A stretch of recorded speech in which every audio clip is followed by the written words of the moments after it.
today's talk is about the top five, but actually it can be the top five, the top 10, the top 20, the top 100. I mean, it doesn't matter. It's whatever you want to look at. And why do we look at that? We look at that because it's interesting. And actually, OrchidWiz is all structured around the lists of top five, top 10, whatever. Really, the only time that you're not looking at the top something is when you are looking for an orchid and you're listing things alphabetically, or when you're looking at a particular region of the world, an area of the world, and when you're looking for something, you want it alphabetically. That's when you don't have it ordered. So let me give you an example. So I'm going to get started. This is the main screen of OrchidWiz. That's the way it starts out as. I'm going to click search orchid because I typically, when I start out, I usually just click search orchid and go to this screen.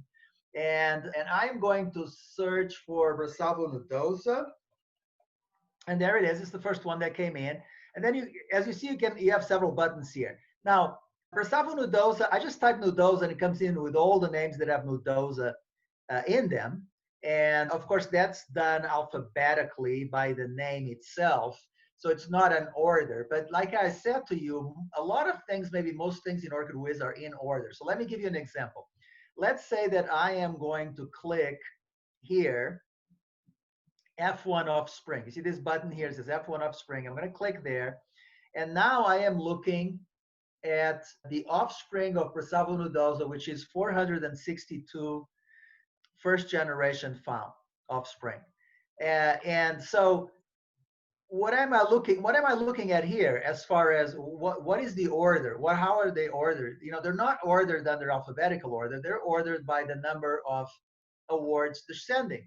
So if you look at Guarianthi Beringiana, and you go over here to the right-hand side, you see it says awards. There's an awards column, and it says 29 awards. So take nudosa and you cross it with Beringiana, you get Maikai.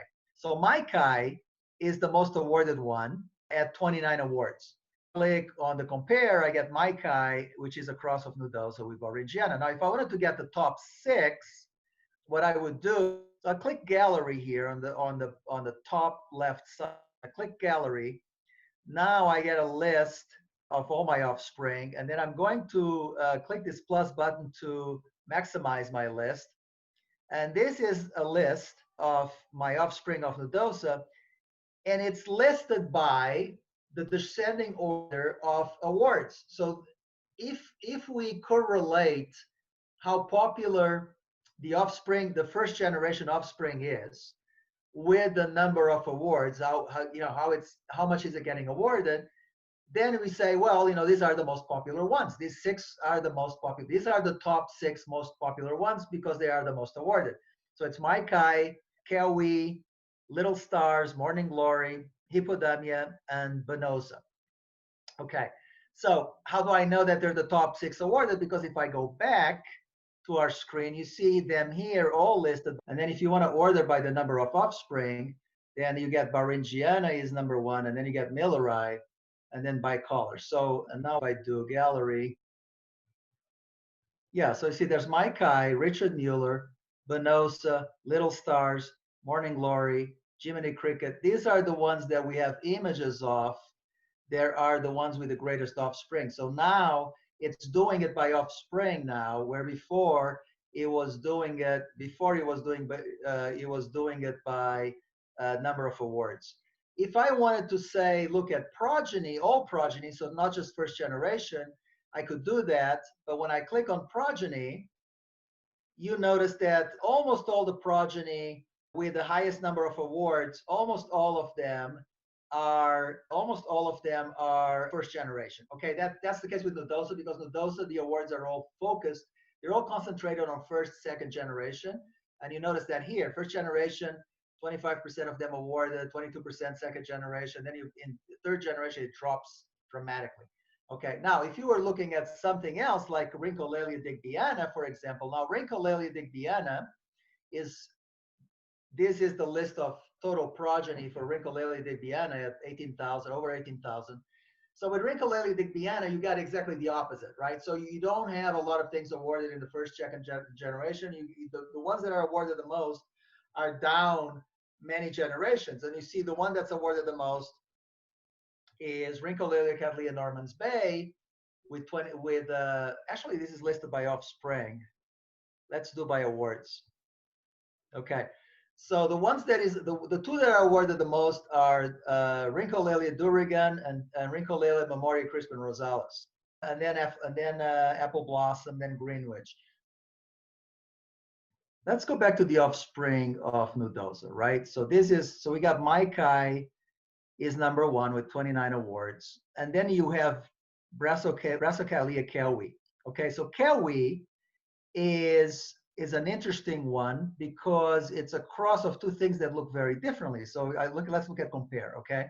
So kelwi is beautiful. You see here on the left-hand side, we take the nodosa and you get all those spots on the lip. And so because this orchid is wonderful, it's very beautiful, it's getting a lot of awards, okay? However, it turns out that this particular orchid, as it is the case with, you know, it's not unusual for nudosa offspring for that to be the case with, but this particular orchid, they decided not to take it any further and do hybridizing down the line with kelwi. So it only has 5 offspring. So there's 5 offspring there. See there, it says 26 awards and 5 offspring. So it means that, yeah, as far as getting awards, it's a beautiful orchid and it's number 2, right? It's number 2 as far as getting awards. So if I go to gallery and I look at my top 6, there it is, it's number 2 as far as getting awards because it's so beautiful, okay? But as far as taking it down the line and hybridizing with it, that is not the case because it only has 5 offspring, okay? So why would that be? Well, maybe it's just, it does not really compensate. Now we can actually double click here and drill down. You see this button on drill down? So I can drill down. And now I'm looking at Brassicaleia kelwi and the offspring. And you see that it has been crossed with Tampensis, Trienii, a couple of other Brassavolas. There's a cross back to nudosa. There's a cross back to nudosa. It's Schilleriana. And what you notice is none of them have any awards. So I don't even have photographs. I have photographs of one of them, which is the cross back to nudosa, which is that one. So this is, we've taken Starfire, we crossed it back to nudosa. I'm sorry, we took kelwi and we crossed it back to nudosa to get Starfire. And, you know, it's okay, right? But I don't think it's as nice as kelwi. Kelwi is a lot nicer than Starfire because now we're getting closer to the nudosa, so we're getting that open shape. So it just turns out that what it turns out as is that some orchids are great to hybridize with further, and so they get a lot of offspring, and those are of interest to us in that regard. And some orchids are just great because they get lots of awards. And so I list things by the number of awards that they have gotten, all right? And that's because that is the best correlation to popularity. How popular is that orchid? The point that I wanted to make to you is that usually in OrchidWiz, in lots of different areas, it is, you know, things are listed by a descending order of the number of awards or something like that. And another example is if you went to areas of the world. So I'm in my first screen here. I go to areas of the world, and I'm looking at 337 areas, geographical areas of the world. And again, they're listed by the number of orchid species that are found there. So Ecuador has the most, and then Colombia, and then New Guinea, and so on. And if I wanted to find out, well, where are the most orchids, the most awarded orchids in Ecuador, I'll click most awarded, and this would give me the most popular orchids that are orchid species that grow in the wild in Ecuador. So you see, Phragmipedium besseyi is number 1 with 211 awards, followed by Cattleya violacea, and so on. Okay, so I'm always looking at, in OrchidWiz, I'm typically looking at the top something, which is typically going to be the top most awarded.